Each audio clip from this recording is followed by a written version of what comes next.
Wall Street Memes Casino, I'm fine. and Sportsbook. Get a sign-up bonus of 200% up to $25,000 when joining today. Sign up now. Terms and conditions apply. Vote for IFL in this year's Sports Podcast Awards.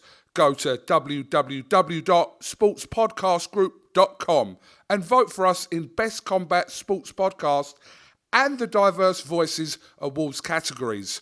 IFL Pod, available across all major streaming platforms now. This is Colin McGuigan for IFL TV, joined again by Stuart Little himself. Do you know how many people got back to me saying they can't believe how like you are to him?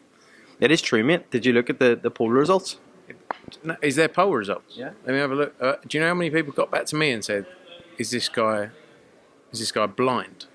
Mate, honestly, everyone. The poll results are insane. Colin McGuigan. Colin.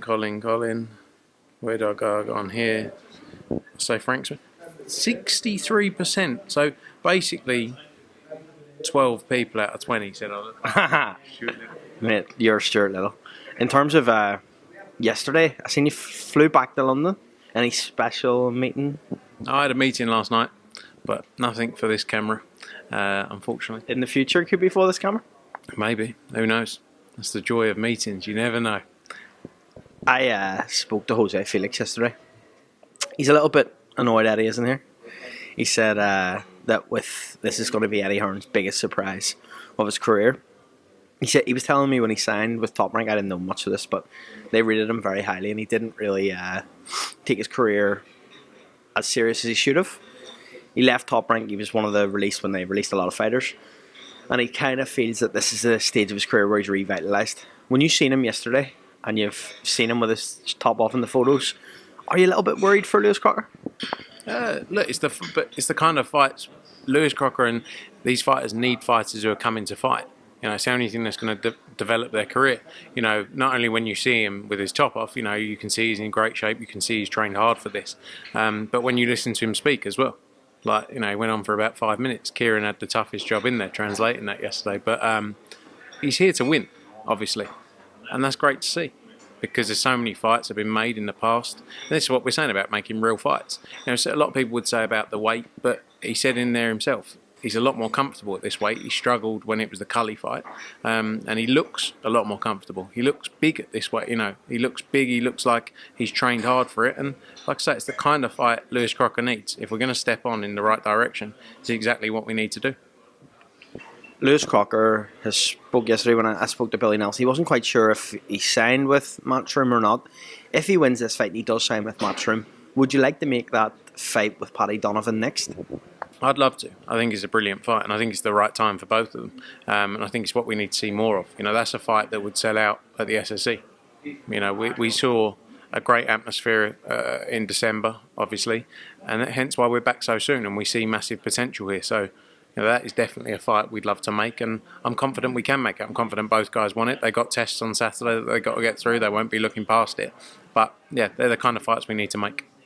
Talk to me a bit about the state of Irish boxing in terms of where Matchroom rank these kind of Belfast cards. Obviously, you've came back here at the beginning of the year, just kind of worked out. Are we looking at something more regular now, Frank?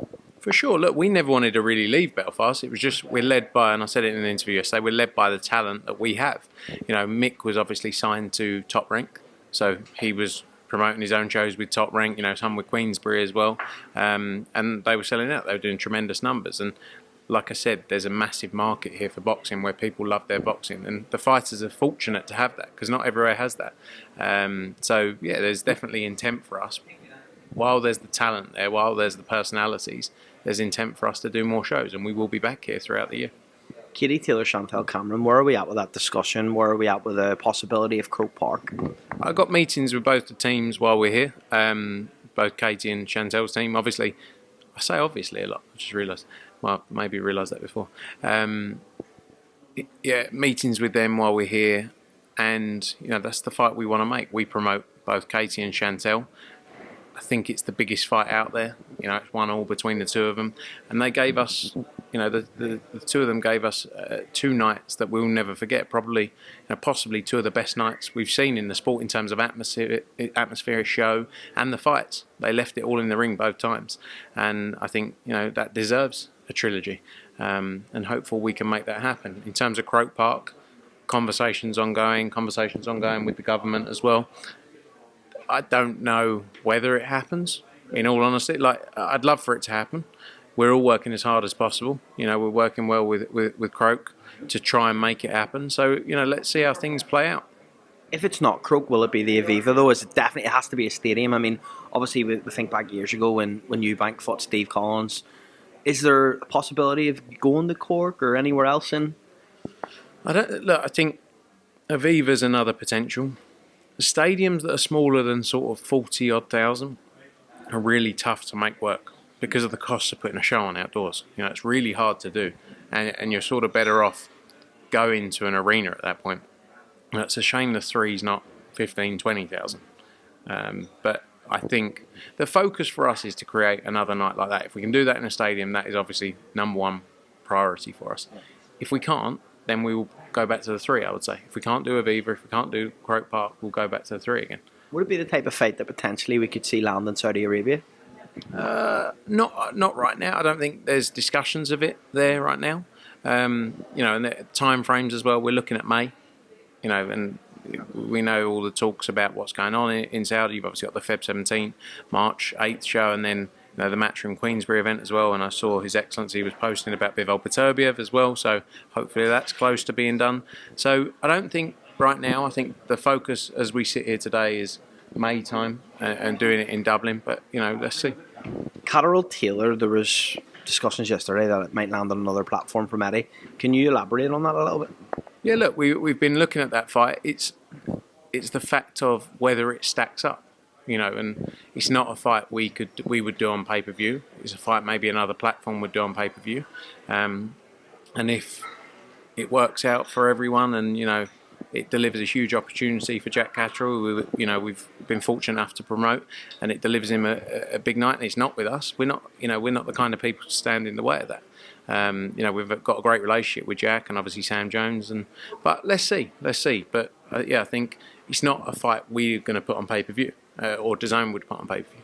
When you refer to another platform, I imagine you're referring to Josh Taylor. I think he has one fight left for this Top Rank deal. Does that mean that you think it could land on a Top Rank Sky kind of pay-per-view in the UK? Is that the kind of direction it'll be going? Yeah, possibly. But let's see. It's not done. I think it's just more the fact of there's been a lot of talk about that fight. But again, it has to stack up financially for everyone. But at the same time, if we can't deliver that, then we're not going to stand in the way of Jack getting a massive opportunity. And look, he'd be straight back anyway if he did. And if he went and beat Josh Taylor, which I believe he would do, he's an even bigger star. I spoke yesterday to Sonny Edwards. This is the last one because I know you're busy. No, I've got a couple of minutes. 5 minutes. Okay. I spoke to Sonny Edwards, and he didn't mean this disrespectfully, but I just want to get your opinion on it. He said that the fights that have been made so far and the schedule that has been made so far isn't really it, in his opinion. He said, and it's down to fighters like him and other fighters to say that they'll take the bigger fights. He thinks too many people are just happy, basically going along with whatever's given to them. Do you believe that as well? Do you believe that maybe the schedule isn't as strong as you would like? I think there's strong fights on there. I think there's really good fights. March 23rd, we just announced some more fights for the undercard of that. I think that's a tremendous show. I think Zelfa Barrett against Jordan Gill is a brilliant fight and sets the winner up to go and challenge for world titles.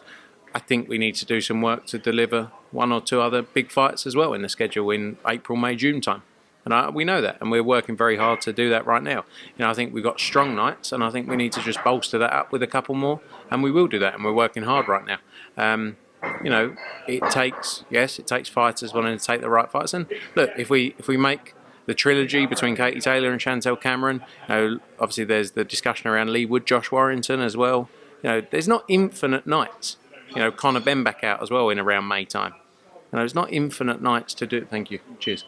Infinite nights to do every show. We're not going to sit here and say we can do every single event. There's not an endless pit of money.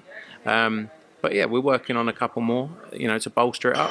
You got Joshua Ngannou sat right in the middle of there as well on March 8th. There's a lot going on in the sport right now. There's a lot of investment in the sport right now, and it's working around everything that's going on. But we're working hard to deliver even more big nights for the schedule. Would you be honest enough to say that you're lacking in US headliners at the moment, and you maybe will be looking at more talent in the US? In terms of looking at the schedule, there's only really one US night that sticks out, which is the Vegas show. I know you've got obviously the Mexican shows and stuff as well, but would you say that maybe there's a gap in the market for more US signings for Matchroom? Yeah, look, we're working on a couple right now. We are working on a couple to potentially headline shows around May, June time. But yeah, we're always looking for new fighters. You know, I think you've got Diego Pacheco is someone coming through who's a tremendous fighter, and you know we wanted him to headline, but the venues didn't quite work out. So he's on that show, you know, with Richardson Hitchens. You know, Limos is a tough fight for Richardson Hitchens. If Richardson can win that, he goes on to fight for a world title. So yeah, we know what we need to deliver. You've obviously got Bam as well. We'll be back out around probably June time. You know, in the schedule. Who's that likely against? We'd love to make the Estrada fight. You know, that's the fight we'd love to make. So, you know, there's a lot of work going on in the background. But, you know, as always, we're our own biggest critics, and we're working hard to make sure we can deliver the best possible nights for the subscribers and, you know, DAZN as well. In terms of, you know, you've referred to their new signings. We spoke previously, maybe a month ago, and I spoke with Eddie about Boots Ennis. Where's the conversations with Boots now? Bozy said that you were in discussions. Where have they went or led to? Still discussions. Look, everyone will be talking to Boots Ennis. You know, he's a tremendous fighter, and everyone will want to sign him. So, but still discussions ongoing, nothing yet. Last one from me. Cameron Vaughn, Jordan Flynn on social media. Is that a fight that you'll be looking to make after Cameron's next fight? Yeah, I had a meeting with Tom Dallas yesterday to go through a few bits. That's the fight we're very much hopeful to make, and you know that's planned for sort of April, May time. It's not signed yet, but I'm confident we can get it done. Any discussions with Liam Smith about re-signing him at Matchroom and maybe a couple more fights? Yeah, look, we'd love to work with Liam. You know, we've had a great relationship over the years, and yeah, we've had a few chats. He's not ready right now, but as soon as he is, I think we'll look at what we can do. Frank Smith, always a pleasure, mate. Appreciate it. McGuigan, thanks very much. Stuart Little, reporting live. I'm fine.